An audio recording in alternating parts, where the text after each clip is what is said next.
संस्कृत गंगा धारागंज प्रयागराज से मैं केदारनाथ तिवारी आप सभी का स्वागत करता हूं। हम लोग देख रहे हैं बीपीएससी मॉडल पेपर नंबर है 6। उसी के आगे 1 से 50 तक हो गया था व्याख्या सहित हल। उसके आगे 51 से लेके 100 तक जो क्वेश्चन है उसी का व्याख्या करेंगे। आइए देखते हैं। यहाँ दिया है 51 नंबर पर कि अंबिका दत्त व्यासः कस्य संस्थापकः। अंबिका दत्त व्यास किसके संस्थापक थे? तो उन्होंने एक स्थापना की थी किसकी? बिहार संस्कृत संजीवनी समाज की। एक इनकी पत्रिका थी, कौन सी? पीयूष प्रवाह। बिहारी में तो अपना जीवन परिचय लिखे हैं पंडित जी। हमको लग रहा है ना बिहार में जाएंगे ऐसे बिहारी वहाँ लगा करके चले जाएंगे। तो ध्यान से पढ़िए। पीयूष प्रवाह जो है उनकी पत्रिका है, ठीक है। और ये बिहार संस्कृत संजीवनी समाज, इसके वो क्या थे? संस्थापक थे। और उनका जन्म स्थान कहाँ है? कल बताए थे ना इसके पहले वीडियो में, जयपुर राजस्थान। उनकी शिक्षा दीक्षा कहाँ हुई? काशी में। और वो अध्यापक कहाँ के थे? पटना के। पंडित जी जो अध्यापक थे अंबिका दत्त व्यास जी, वो कहाँ के थे? पटना के अध्यापक थे, ठीक है। तो यहाँ दिया है कि शकुंतला की माता का नाम था। शकुंतला की माता का क्या नाम था? मेनका। ये गौतमी कौन है? कंड आश्रम की अध्यक्षा। हंसपदिका कौन है? राजा दुष्यंत की पत्नी। कौन सी पत्नी? पहली है कि दूसरी है? अपवाद है ना, अपवाद है, ठीक है। तो उन्हीं की रानी है, यही समझिए। कितनी रानियां दुष्यंत की? वसुमती, शकुंतला और हंसपदिका। गाना गाती हैं तो माना जाता है पहले कि ये पहले हैं, वसुमती, फिर हंसपदिका, फिर शकुंतला। तो ये तो अपवाद है, लेकिन इसका उत्तर कौन सा हो जाएगा? शकुंतला की माता कौन है? मेनका।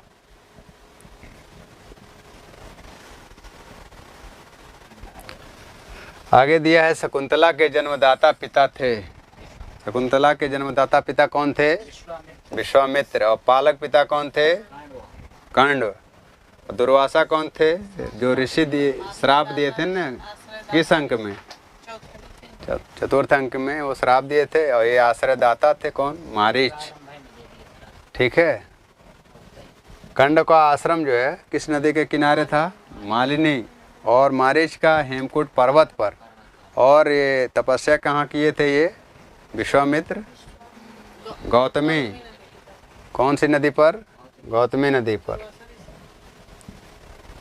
दुर्वासा ऋषि तो श्राप दे करके जा ही रहे थे। आगे देखिए, भवितव्यानाम द्वाराणि भवन्ति सर्वत्र। यह सूक्ति है। तो यहाँ कहाँ आया है? अभिज्ञान शाकुंतलम की। किसके द्वारा कहा गया है? दुष्यंत के द्वारा।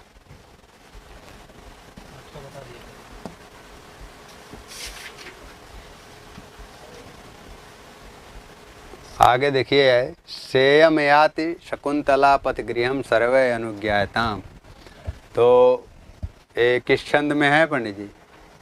सेयम याति शकुंतला पतिगृहम सर्वे अनुज्ञायताम सूर्यास्वैर्मसजास्तता स गुरवः शार्दूल विक्रीडितम। किस छंद में है? शार्दूल विक्रीडित। तो यहाँ पे पूछे हैं कि काश्यप कंड का यह कथन किसके लिए? किसके लिए है? वृक्षों के लिए। मतलब विदाई हो रही है शकुंतला की, तो कह रहे हैं वृक्षों से कि आप लोग क्या है, आज्ञा दीजिए, आशीर्वाद दीजिए। किससे कह रहे हैं? वृक्षों के लिए।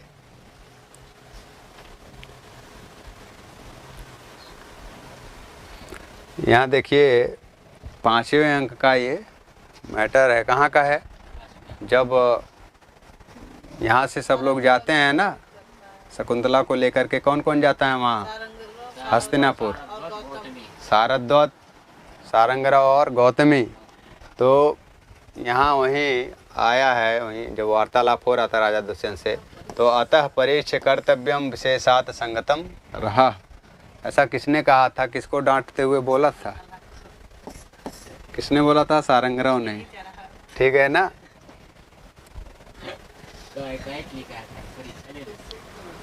मतलब कह रहे थे कि जो ये आप की हो शादी, जो गांधर्व विवाह की हो, पहले सब कुछ देख करके करना चाहिए था ना, है ना? तो वही वो सारंगराव डांटने लगा वहाँ पर, जब वो पहचानने से इनकार कर दिए। क्योंकि खो गई थी क्या अंगूठी, तो उसी के कारण वो श्राप किसका था? दुर्वासा का, तो वो भूल गए थे। फिर आगे देखिए कि दिष्टया धूमाकुलित दृष्टेरपि यजमानस्य पावक एवा होते पतिता। इस वाक्य में पावक शब्द का एक अर्थ क्या होता है? अग्नि। लेकिन यहाँ पे पूछा है कि पावक शब्द से किसको संकेतित किया गया है? तो किसको? दुष्यंत को। हाँ, तो कौन सा हो जाएगा? दुष्यंत को।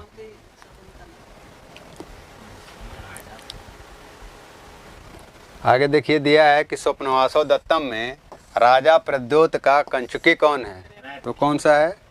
रैभ्य। ये कहाँ आया है? दृष्टि। वातायन कहाँ आया? अभिज्ञान शाकुंतलम में। और बादरायण किसका है? ये स्वप्नवासो दत्तम में आया है। किसका है? उदयन का।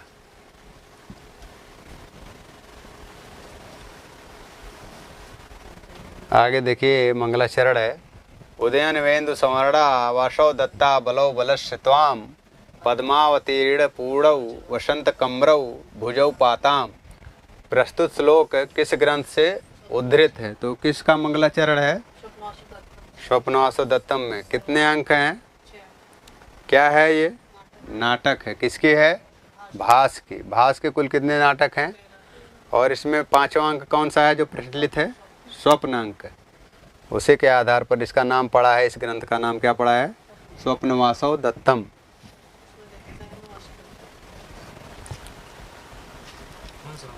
आगे फिर से आया है कि उदयन वेन्दु सवर्णा वाशौ दत्ता बलौ बलस्य त्वाम पद्मावती पूर्णौ वसंत कम्रौ भुजौ पाताम। प्रस्तुत श्लोक में कौन सा अलंकार है? कौन सा अलंकार है? मुद्रा अलंकार। कौन सा ऑप्शन सही हो जाएगा? डी वाला। ठीक है।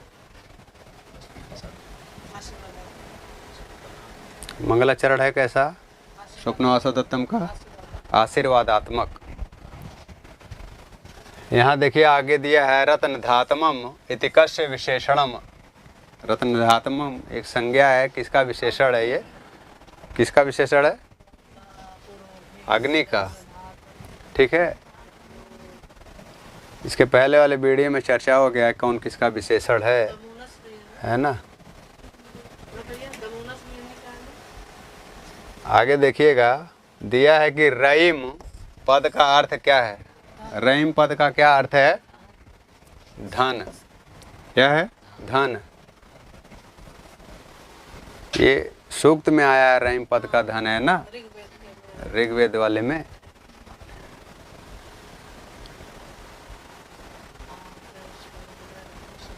यहाँ दिया है आकृष्णेन रजसा वर्तमानो निवेशयन अमृतम मर्त्यम च अनेन संबंधा अस्ति। किससे है? किससे संबंधित है पंडित जी? आकृष्णेन रजसा वर्तमानो निवेशयन अमृतम मर्त्यम च।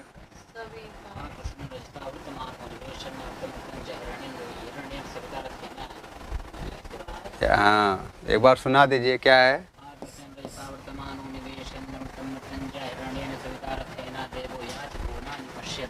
हाँ, तो किसका है ये? सविता का।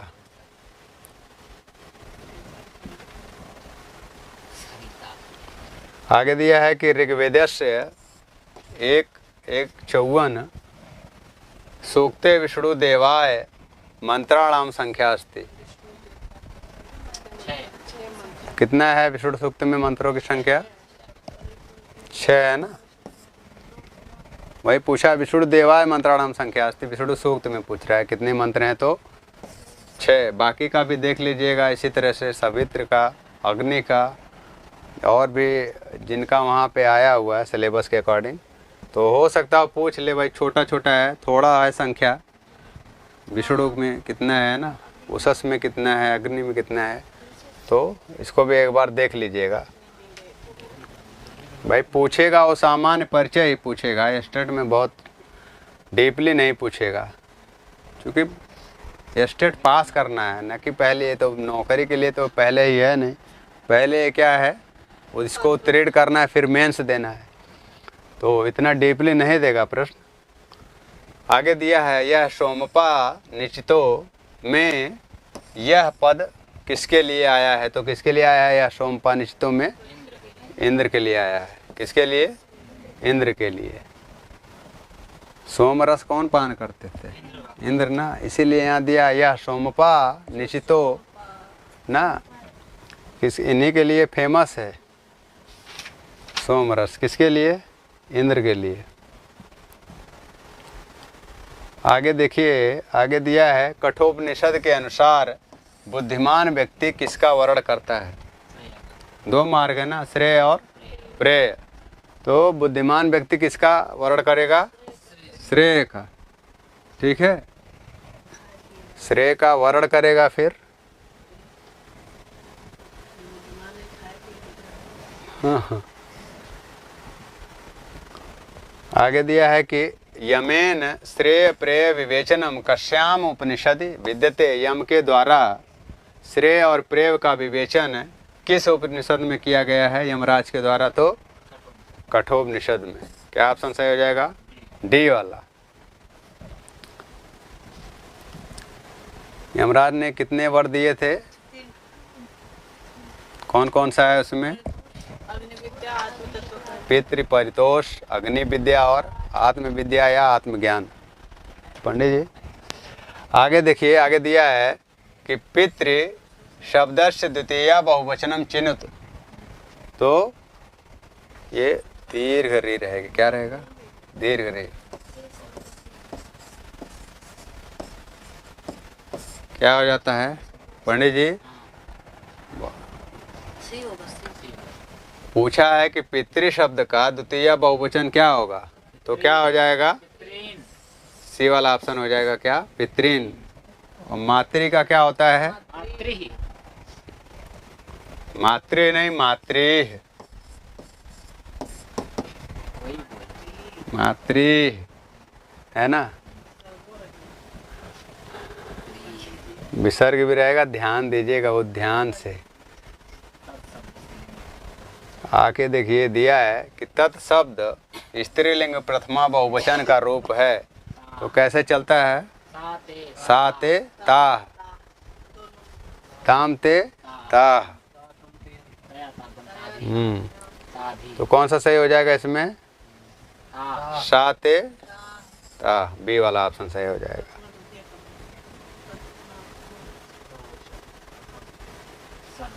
आगे पूछा है कि सर्व शब्द का स्त्रीलिंग सप्तमी एक वचन का रूप है, तो स्त्रीलिंग में पूछा है, ध्यान दीजिएगा। क्या हो जाएगा? ये किसमें है? पुल्लिंग और नपुंसक लिंग दोनों में है। ठीक है, सर्वस्मिन। तो ध्यान रखिएगा। मान लीजिए कि आपको पता है कि पुल्लिंग में सर्वस्मिन बनता है और नपुंसक लिंग में क्या बनेगा, तो याद रखिएगा, ऐसा ना हो कि कहीं दूसरा बनता है। क्या ये तो ये आपको पता है कि स्त्रीलिंग में सर्वस्याम है, पुल्लिंग में सर्वस्मिन है, तो नपुंसक लिंग में क्या बनेगा? तो सर्वनाम में प्रथमा द्वितीय का जो रूप चलता है वो नपुंसक लिंग का थोड़ा सा डिफरेंट रहता है, बल्कि तृतीया से और सप्तमी तक पुल्लिंगवत चलने लगता है। ठीक है, ये सर्वयो कहाँ है? षष्ठी के सप्तमी के, षष्ठी सप्तमी के द्विवचन में। सर्वेश कहाँ है? सप्तमी के बहुवचन में। आगे दिया है, युष्मद शब्द का चतुर्थी बहुवचन रूप है। युष्मद शब्द का चतुर्थी बहुवचन रूप है, कौन सा हो जाएगा? कैसा? ये कैसा है? वैकल्पिक वाला है ना? हाँ?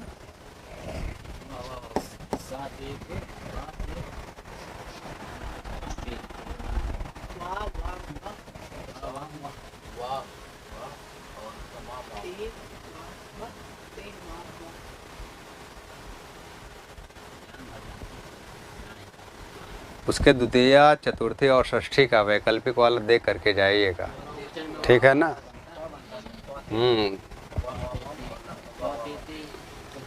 देखिए आगे कि मई, ये किसका है पंडित जी? पंडित जी यहीं सब डिस्कस मत कर लीजिए, बाद में डिस्कस करने के लिए छोड़ दीजिए समय। यहाँ दिया है मई इति पदे विभक्ति अस्ति, तो किसका है ये? अरे मूल शब्द क्या है? अस्मद हम पूछ रहे हैं, तो सप्तमी यहाँ दिया हुआ है तो उत्तर हो ही जाएगा। मूल शब्द क्या है? अहम माम मया मह्यम मत मम मई, तो एक वचनांत में सप्तमी के एक वचन में क्या हो जाएगा? मई। पंडित जी से चलिए कोई नहीं, आप बता दीजिए कि संबोधन में क्या बनता है इसके? हाँ, सर्वनाम में क्या होता है? संबोधन नहीं होता है, तो ध्यान रखिएगा।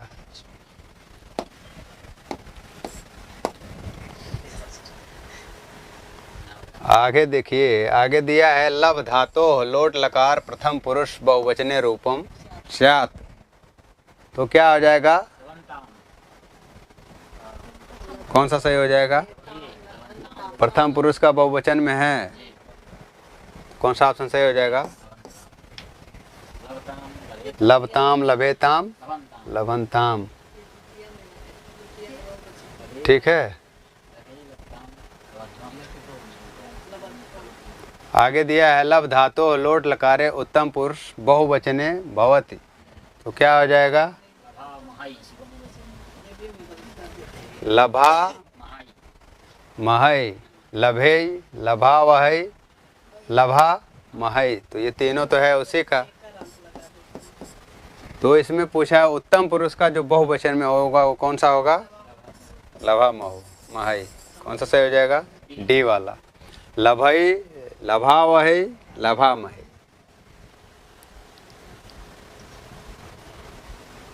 आगे दिया है दास्यन्ते इत्यत्र कः लकारः कः पुरुषः किंच वचनम विद्यते, तो दास्यन्त ये किस में चलेगा? लिट लकार में चलेगा, है ना। दास्यति दास्यतः दास्यन्ति, तो लिट लकार का प्रथम पुरुष बहुवचन में हो जाएगा।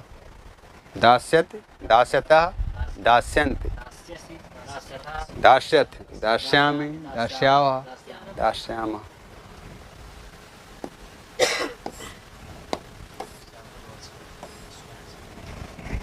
आगे देखिए, आगे इसमें दिया है कि शाकल संहिता किस वेद की है? किसकी है? शाकल और बाष्कल ना, आश्लायन किसका है? ऋग्वेद का है।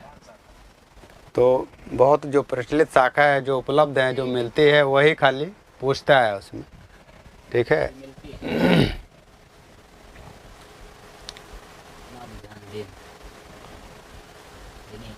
माध्यान्दिनी शाखा कस्य वेदस्य, माध्यान्दिनी शाखा किस वेद का है? पंडित जी कंफर्म है ना? आप कंफ्यूज है, आपने ही बताया सही सही, फिर आपने ही, हाँ तो फिर आपने ही, आप फिर कंफ्यूज हो जा रहे हैं। आप कॉन्फिडेंस लो मत करिए भैया, सही बताए थे आप।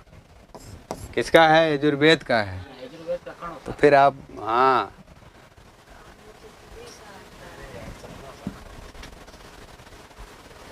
आगे दिया है सामवेद संहिता का उपवेद कौन सा है? सामवेद संहिता का उपवेद कौन सा है? तो कौन सा हो जाएगा? गांधर्व। इसका जैसे अग्नि का क्या है? पुरोहित, और हाँ होता या पुरोहित भी कह सकते हैं। और यजुर्वेद का क्या है? अध्वर्यु। और सामवेद का, तो देखिए यहाँ पूछा है ना कि इसको सामवेद को और किस नाम से जानते हैं? तो गांधार्व वेद, ठीक है। और ब्रह्म किसका है?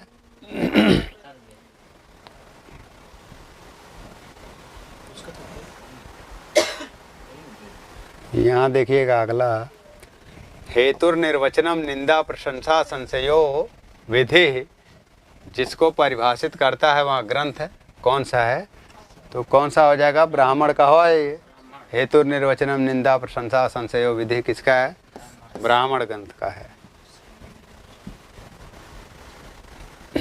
आगे दिया है ईशावास्योपनिषद कति मंत्रा सन्ति, कितने मंत्र हैं, 18। और ये किस वेद का है, शुक्ल यजुर्वेद का है। यजुर्वेद का तो है,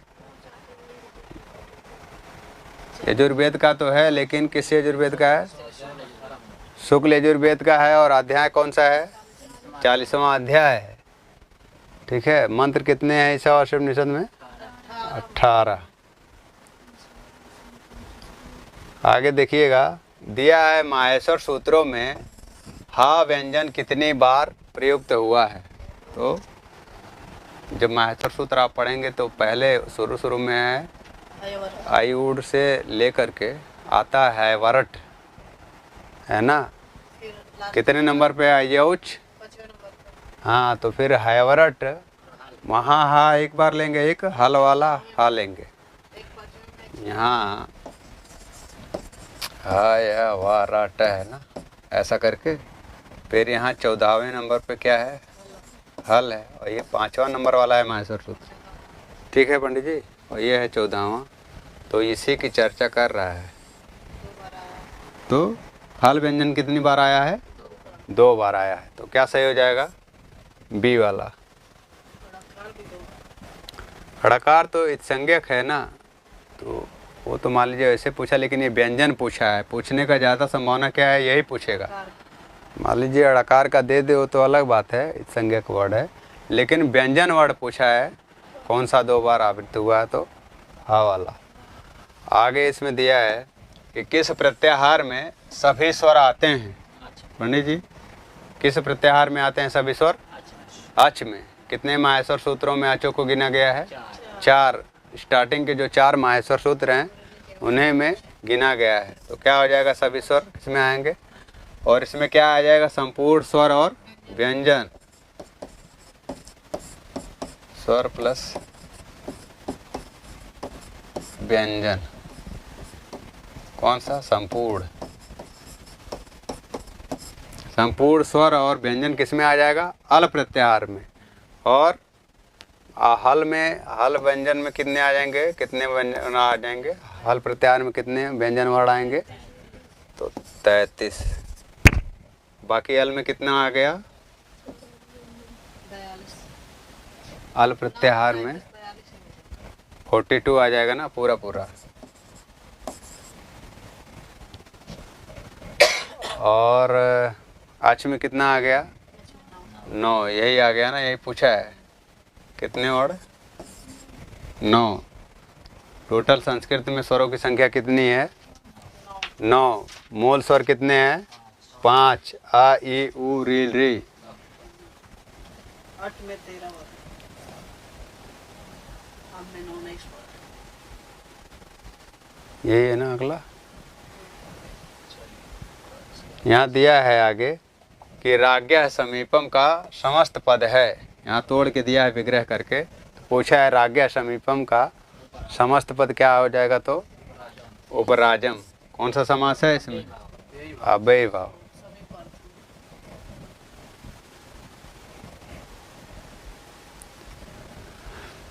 देखिए, समास जिसमें प्रायः उत्तर पद के अर्थ की प्रधानता होती है, तो एक बार देख लीजिएगा, पूर्व पद अव्ययी भाव, उत्तर पद तत्पुरुष, उभय पद द्वंद्व, अन्य पद बहुव्रीहि।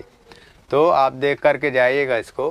पूछा उत्तर पद की क्या है प्रधानता है, तो तत्पुरुष में, अव्ययी भाव में पूर्व पद, इसमें उत्तर पद वहीं दिया हुआ यही पूछा है, इसमें अन्य पद और इसमें उभय पद।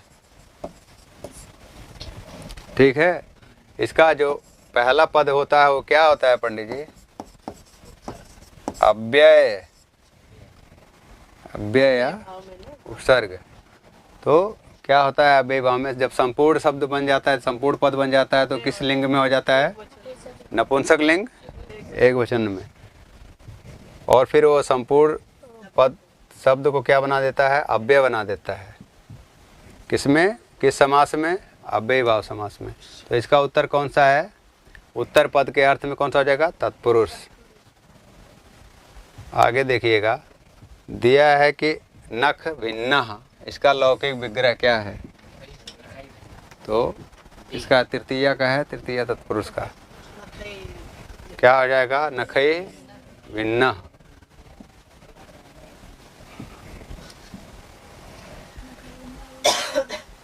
आगे दिया है दिगु समासः कः, दिगु समासः कः, तो संख्या पूर्व दिगु, कहाँ पे कौन सा सही हो जाएगा? बी वाला, संख्या पूर्व दिगु। आगे देखिएगा, यहाँ दिया है गद्यांश दिया है ना, ये 87 से लेकर 94 तक। अधोलिखितम गद्यांशम पठित्वा प्रश्नानाम विकल्पात्मक उत्तरेभ्य उचिततमम उत्तरम चित्वा लिखत। तो इस अधोलिखित गद्य को पढ़ना है, फिर इसके आगे जो प्रश्न दिया है उसी में इसका उत्तर ढूंढ करके लिखना है। तो दिया है इसमें क्या कि संस्कृता परिष्कृता परिशुद्धा व्याकरण संबंधी दोषादि रहिता भाषा संस्कृत भाषा इति निगद्यते।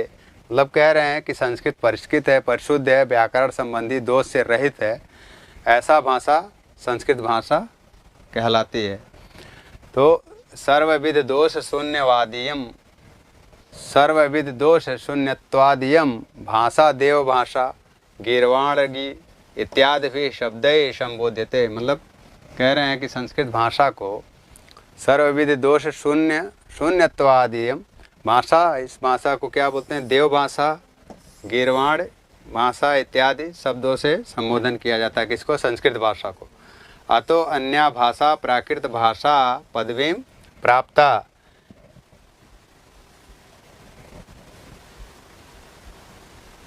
क्या दिए हैं? अतः है अन्य भाषा प्राकृत भाषा पदवीं प्राप्ता। फिर इसके आगे क्या है? संस्कृत भाषा विश्व से सर्वासु भाषासु प्राचीनतमा। मतलब संस्कृत भाषा विश्व की सभी भाषाओं में प्राचीन है। सर्वोत्तम साहित्य संयुक्ता चास्ति, सर्वोत्तम साहित्य से युक्त है। संस्कृत भाषाया उपयोगिता एतस्मात् कारणात् वर्तते। संस्कृत भाषा की उपयोगिता इस कारण से है यद कि एषैव सा भाषा अस्ति यतः सर्वासां भारतीयानां आर्य भाषाणाम उत्पत्तिर बभूव। सभी आर्य भाषाओं की उत्पत्ति किससे हुई?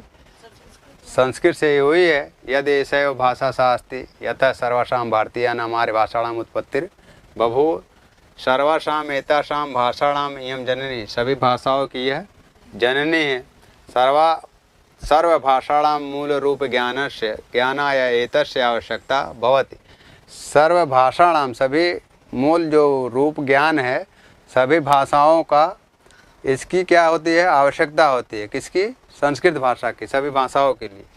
फिर प्राचीन समय में एषैव भाषा सर्वसाधारण भाषा थी। प्राचीन समय में बोल रहे हैं इसकी आम जनमानस की साधारण ये भाषा थी। लोग पहले क्या बोलते थे? इसको, संस्कृत को आम जन भाषा थी ये लोगों का। सर्वे जना संस्कृत भाषा में उपनत, सभी लोग संस्कृत भाषा में ही बोलते थे। कब? प्राचीन समय में। पहले बोलते रहे होंगे भाई, हो सकता हो हमारे बाबा से आगे लोग जो रहे हों बोलते रहे हों।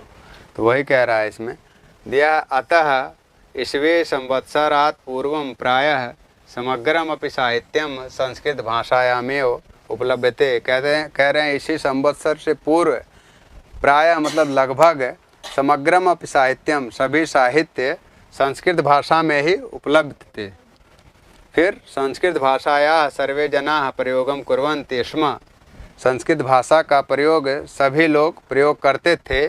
इति तो निरुक्त महाभाष्यादि ग्रंथेभ्यः सर्वथा सिद्ध्यमेव। इति तो कह रहे हैं निरुक्त महाभाष्य आदि जो ग्रंथ हैं उसका सिद्धि भी किस भाषा में की गई है? संस्कृत भाषा में की गई है। आगे देखिएगा, आगे यहाँ से है ना, आधुनिकम भाषा विज्ञानम अपि एतदेव सनिश्चयम प्रमाणयति। कह रहे हैं आधुनिक जो भाषा विज्ञान भी है वो किसका प्रमाण है? निश्चय रूप से इसी संस्कृत भाषा का ही प्रमाण है, जो भाषा विज्ञान में नहीं हम लोग प्रमाण वगैरह दिए हैं। तो फिर आगे कह रहे हैं कि संस्कृत भाषायामेव विश्व साहित्य से सर्वप्राचीन ग्रंथा, कह रहे हैं संस्कृत भाषा में ही विश्व साहित्य का सर्वप्राचीन ग्रंथ है। कौन सा? चत्वारो वेदा, चारों वेद किस में है? संस्कृत भाषा में है। संस्कृत भाषा वेदा यहाँ दिया ना, चत्वारो वेदा सन्ति येषां महत्वम अद्यापि सर्वोपरि वर्तते। इस भाषा की महत्ता आज भी सर्वोपरि है। अब इसी के आगे देखिएगा, प्रश्नोत्तरी है, तो उत्तर आपको इसी में से ढूंढ के लिखना है। आगे दिया है का भाषा प्राचीनतमा भाषा अस्ति, तो गद्य में ही पहले ही दिया क्या? संस्कृत भाषा प्राचीन भाषा।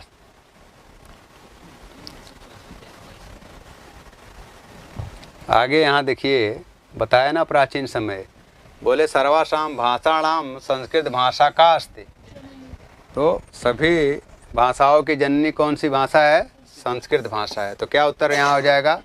जननी है। सभी भाषाओं की संस्कृत भाषा क्या है? जननी है।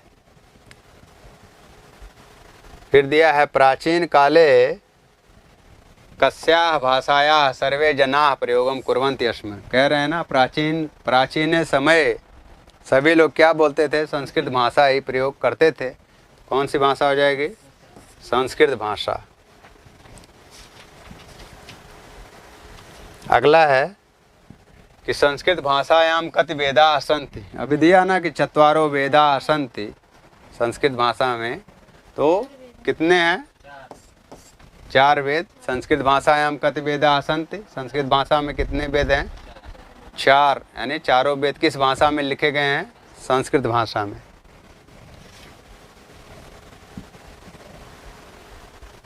आगे दिया है ईस्वी संवत्सरात् पूर्वम प्रायः समग्रम अपि साहित्यम कस्याम भाषायाम उपलभ्यते, तो किस भाषा में समग्र साहित्य उपलब्ध थे? किसमें? संस्कृत भाषायाम। कौन सा सही हो जाएगा? सी वाला।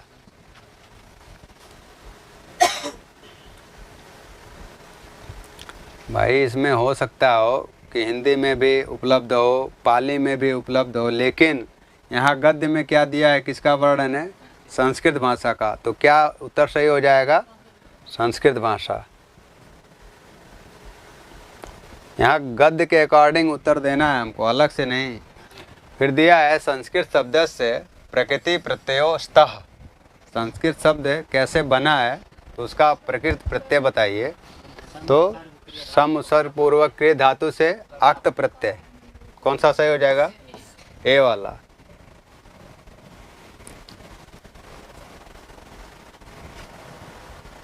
आगे देखिए, आगे दिया है कि का भाषा गीर्वाण भाषा देव भाषा च उच्यते, तो उसी गद्य में ही दिया है ना। कौन सी भाषा है? देव भाषा या गीर्वाणवाड़ी ऐसा बोला जाता है किसको? संस्कृत भाषा को। तो कौन सा ऑप्शन सही हो जाएगा? सी वाला। देखिए यहाँ उसी गद्य में आया हुआ है एक शब्द, क्या? एशैव, एशैव पदे संधि अस्ति, कौन सी संधि हो जाएगी मंकेश भैया? मोबाइल मत चलाइए, कौन सी संधि हो जाएगी? एस तोड़ेंगे तो कैसे होगा? एस प्लस ए हो, क्या हो जाएगा? एशैव हो जाएगा। किस सूत्र से होगा? वृद्धिरेचित से। किससे बना है? वृद्धिरेचित से। और वृद्धिरादेश क्या करता है? क्या करता है मंकेश भैया? संज्ञा करता है। तो ध्यान रखिएगा, वृद्धिरादेश संज्ञा सूत्र है और वृद्धिरेचि विधि सूत्र है या संधि सूत्र है। आद गुण गुण संधि सूत्र है या विधि सूत्र है और अदेंग गुण संज्ञा सूत्र है। ठीक है।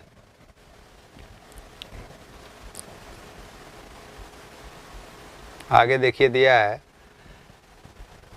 अधोलिखितम गद्यांशम पठित्वा प्रश्नानाम विकल्पात्मकोत्तरेभ्यः उचिततमम उत्तरम चित्वा लिखत।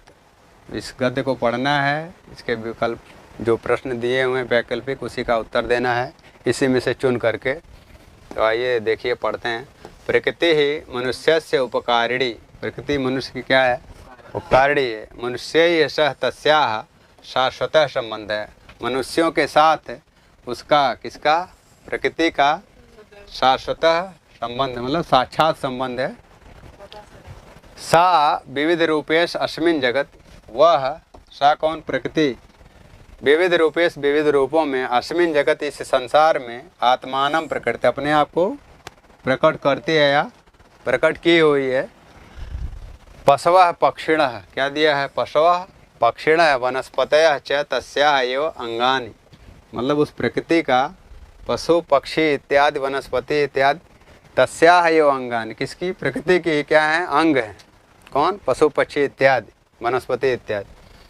निराशाः असहायाः जनाः तस्याः एव आश्रयं प्राप्नुवन्ति, मतलब जो निराश हैं असहाय हैं ऐसे लोग तस्याः उसी का ही क्या है आश्रय प्राप्त करते हैं, किसका, प्रकृति का।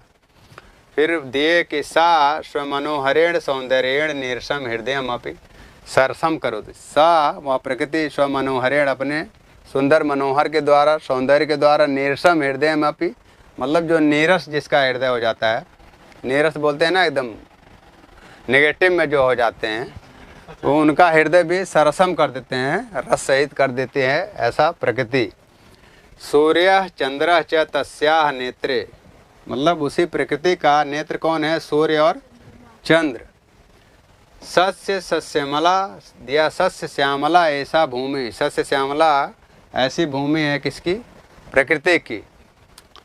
विविधाः औषधयः सकलानि खनिजानि च प्रकृतेः एव शोभा, कह रहे हैं विविध औषधियाँ सकल खनिज जो पृथ्वी से निकलती हैं, च प्रकृति एव शोभा, वही प्रकृति क्या है, शोभा है। बहुत प्रकार के खनिज निकल रहे हैं ना, ये जितना सारा सब कुछ देख रहे हैं, ये एलईडी ये स्टूडियो सब किसी का पार्ट है, प्रकृति का यह पार्ट है, पृथ्वी से ही निकली है सब। तो आगे दिए कि सा तो नित्यम एवं वह नित्य एवं एतय साधने सर्वेषाम उपकारम करती, इस इन साधनों के द्वारा एतय साधने किन साधनों के द्वारा, सकलान खनिजान और विविधा औषधियाँ, बहुत प्रकार की औषधियों और खनिजों के द्वारा क्या करते हैं, सर्वेषाम उपकारम करोति, कौन, प्रकृति सभी लोगों को क्या करती है, उपकार करती है। परम अधन्य अयम जनः कृतज्ञताम विहाय असाधु सेवितम पंथानम गच्छति। परम अधन्य अयम जनः कृतज्ञ, मतलब कह रहे हैं कि यह लोग परम कृतज्ञता ज्ञापित करते हैं, कृतज्ञता को छोड़ करके असाधु सेवितम पंथानम गच्छति, मतलब असाधु सेवितम असज्जनों लोगों की सेवा करते हुए जाते हैं। फिर दिया विविधान च कष्टानि च अनुभवति, फिर वही लोग विविध प्रकार के क्या करते हैं, कष्टों को अनुभव करते हैं। क्या करते हैं, यहाँ दिया ना, परम अधन्य अयम जन कृतज्ञताम विहाय, उनकी कृतज्ञता को छोड़ करके असाधु सेवितम पंथानम गच्छति, ठीक है, जो असज्जन लोग हैं उनके मार्गों का क्या करते हैं, अनुकरण करते हैं उनके। फिर क्या कहते हैं यहाँ के कि विविधान च कष्टानि अनुभवति, मतलब बहुत प्रकार के कष्टों का अनुभव भी करते हैं असहाय, जब असज्जन लोगों का वो मार्गों का अनुसरण करते हैं। फिर दिए हैं नरः शाश्वतम सुखम वांछति चेति, जो मनुष्य लोग हैं वो शाश्वतम सुख चाहते हैं, यदि तरहि प्रकृते है, यदि कह रहे हैं नरः लोगों को अगर शाश्वत सुख चाहिए तो, यदि चाहिए लोगों को कैसा सुख, शाश्वत सुख, तरहि तो प्रकृते प्रतिकूलम कदापि न आचरित, प्रकृति के प्रतिकूल आप कभी भी उसके विपरीत आचरण मत करें, ऐसा मना किया जा रहा है लास्ट में। अंकिता भगिनी आया ना समझ में, यहाँ दिया है आगे देखिए, अत्र विधिलिंग लकारस्य रूपम अस्ति, क्या दिया है ना, आचरित है, इसी में आया हुआ है, क्या है, आचरित,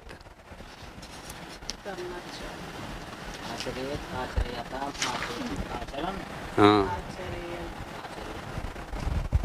आगे देखिएगा,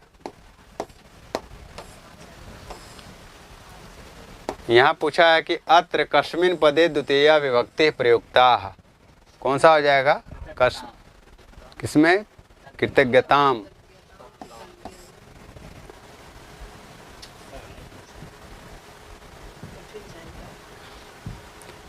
यहाँ दिया है खनिजानि, सकलानि खनिजानि, वहाँ था ना गद्य में, तो खनिजानि इति पदस्य विशेषणम किम, सकलान।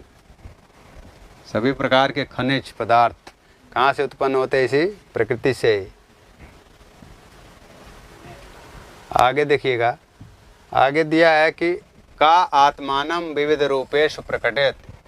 प्रकृति जो है अपने आप को कितने रूपों में प्रकट करती है? अनेक रूपों में, बहुत सारे रूपों में अपने आप को कौन प्रकट करती है? तो प्रकृति है। आगे देखिए दिया है कि कह असाधु सेवितम पंथानम गच्छति। कह असाधु सेवितम पंथानम गच्छति। कौन लोग ऐसे हैं जो असज्जनों की सेवा करते हुए चलते हैं या जाते हैं? तो ऐसे कौन लोग हैं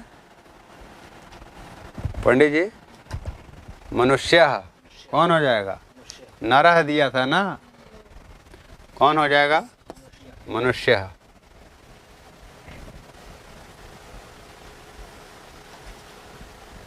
आगे देखिए दिया है कि मनुष्य कस्याह प्रतिकूलम न आचरित। लास्ट में बताया ना कि मनुष्यों को प्रकृति के अनुकूल आचरण नहीं करना चाहिए, मतलब विपरीत उसके आचरण नहीं करना चाहिए। यहाँ दिया है ना मनुष्य कस्याह, किसके प्रतिकूल न आचरित, किसके प्रति प्रतिकूल आचरण नहीं करना चाहिए? तो प्रकृतेः प्रति। किसके प्रति? प्रकृतेः प्रति।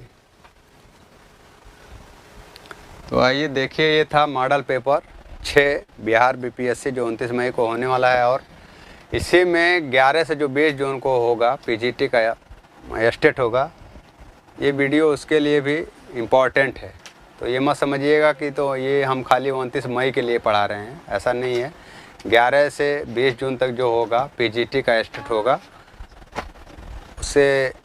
उसके लिए भी बहुत इम्पॉर्टेंट है।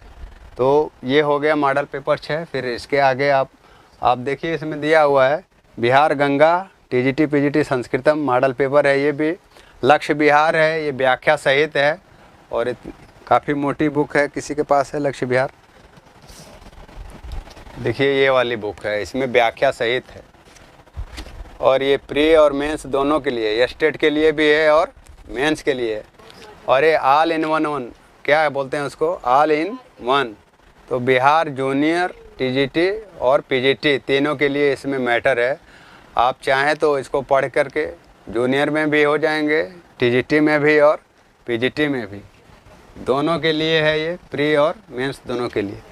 तो आप इसको मंगा सकते हैं ऑनलाइन ऑर्डर करने के लिए। यहाँ देखिए नंबर दिया हुआ 7800 134400। तो ये था आज का मॉडल पेपर नंबर 6। फिर इसके आगे की वीडियो हम लेकर के नेक्स्ट दिन उपस्थित होंगे। तब तक के लिए नमस्कार।